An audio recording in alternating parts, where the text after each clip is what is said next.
ভীষণ ভীষণ মিস করবো। মিস করছো খুব? আবার আসা হবে।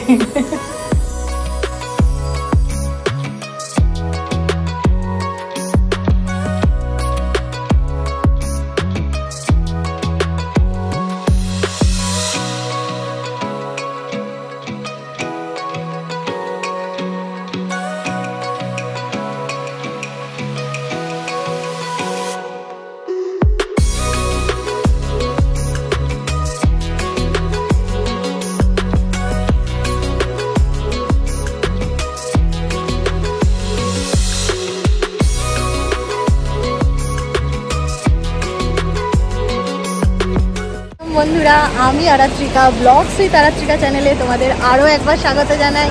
আর এই হলো সমুদ্র।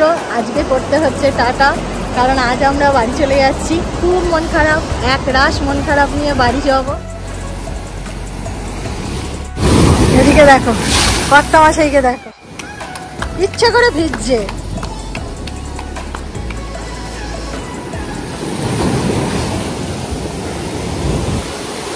দেখো কাণ্ডটা খালি দেখো, মেয়েকে কি শাসন করবে, নিজেই তো এইরকম।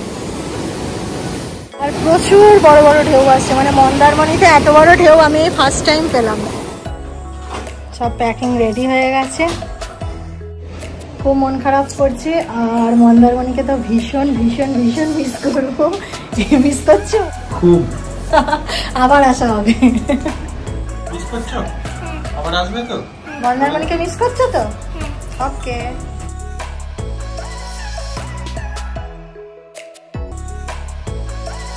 জল বেশি ছিল, আমরা কিন্তু ভালো আনন্দ পেয়েছি। সমুদ্রেও আনন্দ হয়েছে। আর সুইমিং পুলের কথাটা বলো একবার। সুইমিং পুলেও ভালো হয়েছে। হ্যাঁ, ওইটা হচ্ছে বেস্ট। হ্যাঁ, বুঝতে পারছি। জলকেলি করতে পেরেছো তোমরা। উপকরণ যথেষ্ট ভালোই ছিল। ভাইয়ের খুব পছন্দ হয়েছে। না, আমার হোটেলটা নো ডাউট খুব ভালো লেগেছে, খুব মানে বেস্ট। আমাদের মতন মিডিল ক্লাস লোকজনদের জন্য ঠিক আছে। আমরা সবাই যখন গল্প করছি তখন মেয়ে এইভাবে গাড়িতে ঘুমিয়ে পড়েছে। আর কথা বলতে বলতে অনেকটা রাস্তায় এসে পড়েছি। আমরা রওনা দিয়েছি ওই 10:30 নাগাদ। তো দেখো, দেখতে দেখতে দুপুর হয়ে গেছে। আর তমলুকের ওপর দিয়ে আসার পথে ছোট ননদের একটা মানসিক ছিল এই তমলুকে মাতা বর্গভীমার মন্দিরে। তো সেই ছোট ননদের মানসিক পূরণের জন্যই আমরা সকলে মিলে আরও একবার নামলাম গাড়ি থেকে এবং এই মাতার মন্দির দর্শন করতে এলাম।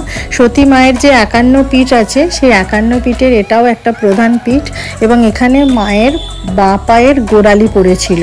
তো তারপর থেকেই এই পীঠ সতীপীঠ নামে বিখ্যাত এবং বহু ভক্তের আগমন হয়। তো আমরা কিন্তু খুব সৌভাগ্যবান, কারণ ওই দিন কিন্তু রাস্তাঘাট খুব ফাঁকা ছিল আর মন্দিরও কিন্তু খুব ফাঁকা ছিল। তো আমরা খুব ভালোভাবে মায়ের দর্শন করেছিলাম আর সবটা ঘুরে ঘুরে দেখেছি।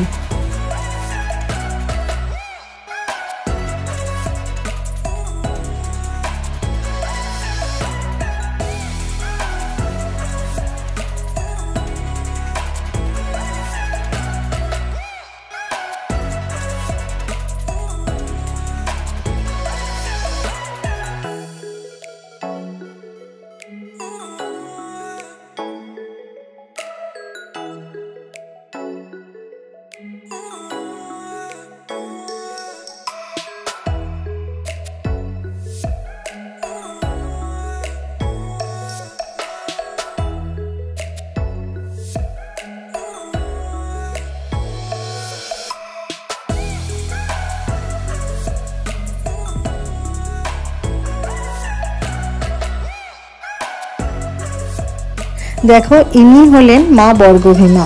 দেখতে তো অসাধারণ মায়ের রূপ, আর রূপ দেখে আমি পুরো মোহিত হয়ে গিয়েছিলাম, সত্যি বলছি।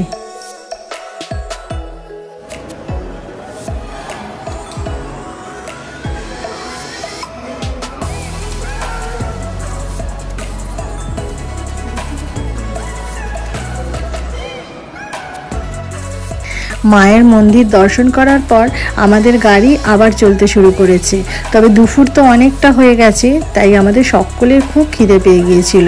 ঠিক হয়েছিল কোলাঘাটের কাছাকাছি এসে একটা রেস্টুরেন্টে আমাদের সকলে আমাদের লাঞ্চটা কমপ্লিট করব।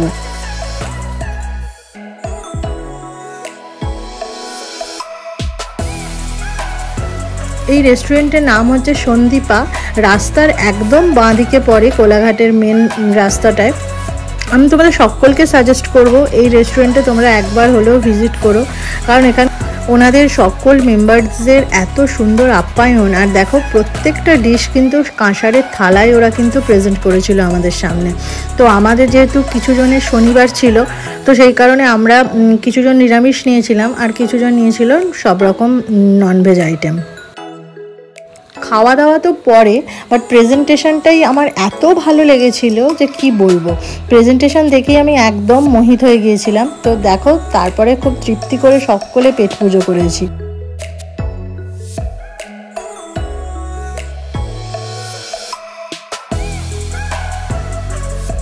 লাঞ্চের পর আবার গাড়ি ছেড়ে দিয়েছে, কারণ এবার আমাদের উদ্দেশ্য হচ্ছে আমাদের বাড়ি। আর পারা যাচ্ছিল না, অনেকক্ষণ আমরা রওনা দিয়েছি, তো বেশ কিছুটা সময় গাড়িতেই কেটে গেছে, গল্প করতে করতে চলেছি। তো এই মন্দারমণি প্রত্যেকটা সিরিজের পার্টগুলো তোমরা কিন্তু অবশ্যই দেখো, আর কেমন লাগলো সেটাও কিন্তু আমাকে কমেন্ট করে জানিও। সাথে থেকো, পাশে থেকো। আজকের ব্লগটা এখানেই এন্ড করছি। খুব তাড়াতাড়ি অন্য আরেকটা ব্লগে তোমাদের সাথে দেখা হচ্ছে। তো ততক্ষণ পর্যন্ত টাটা।